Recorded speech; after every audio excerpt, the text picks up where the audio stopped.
Okay, ma'am. Crypto mining da ma'am bu amuk han na tara amuk jari ko. Ma'am channel se bu han ba yeng bi boi tadi ma'am like subscribe share to khamira ba mutung dam da amuk han na video nok thagat pagi mateng one damak ta ko. Ma'am koi telegram ki link kar everything makha da picture onge. Ma'am join option bida mo ko ano na update ma'am ma khang damak ta ko. Ma'am hojik khoi gi kano se Goblin miner gi update che yam phaza phaza update ma'am lai re do ai video se ani thok na semja ge horen ko gaming live to gaming hojik si 30 minute tang ngai ko si gi so horen 30 minutes ki lora ka si lora ka minus hana ga dagi hai jo semjara ke aduna tabida hojik se khoi gi token leiba ya ba gi ma possibility ma lai re ko token je aduna hojik je pre sale ni game je hodring ai le hora ga di hai mambal wang khalak to ni ko aduna leibiningba kangu gi dum le hoba yani ko adu pot ma video ma semjara ke to bane ko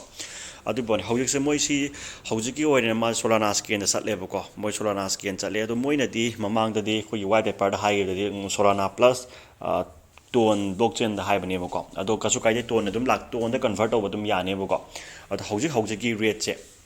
loiba aina je picture thaja gra bane ko si nang solana scan di sango ko si scan ji ko si sango si solana sol scan hai nang phantom oina use aura ni ko si chango open tower ni ko open tower kan to soul scan thole ko soul scan da mi yam lai nei ko mi bai ge lai nei ko tawri je hajik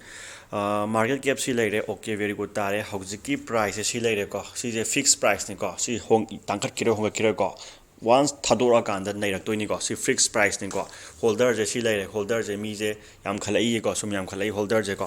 yam khalai adagi token extension si lai re hojik live trade tawri ko live trade tawri dollar se $4 $5 lai ba value se yam lainari mi sing je ko be lainari bo ko ado aisu laisal lo re ja na khan bane ko ado lai bu je laisal lani ado lining ba mi sing kamai to lai ga dagi ado ai takchar ke ko si chango soul scan changa game na game lai jagro game gi tongan ba review mu chagane bo ko anana tabita sigi nangi to so sigi scan keno se contract address se si contract address se si kamai copy tok salo ko copy tok salo aduga solo era mina phantom la ni ko phantom wallet chango phantom wallet la matung da ko si lai re ko phantom wallet la mamal di kai gana wangkhat ki do male ko ai khamna $4 or $5 mutang or cardang dai again to ko chi mataki kano se magi si chango makhagi bitribi ek pasango aduga sida contract address to paste option biro ko chi sida contract address to paste option lo banana ko ida paste option lo contract address to paste to ro search to ro ga thok da ema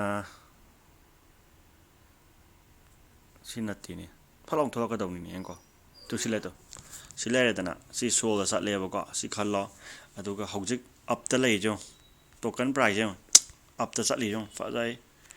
up chat khre bo ko hojik cha roi bi up chat khre bo ko aduna market cap 17.4 billion ne very good tare ko adu tar di si up chat le adu tar ga di si sumai okay tar ni ko adu nang si swap tawro ga dum nang nasana adum sida nangna soul da conversion tawra dum leibe yare ko sida sum leibi ro mem ko sumai do leibe ani ko hojik lehoba na di phabra phatabra question am hange ko lehoba de kan bodiam kana ni ko ado adu gi risk pudi khangde ko ai di kana ni ne khalle adu pote ko to yam kana do du male ado mama ge sum khalak ba helak to male ko pocha ado sini mem maru ba ko gi gold miner gi ko gi token ka miner lehoba da gi to ko sini mem thank you and good night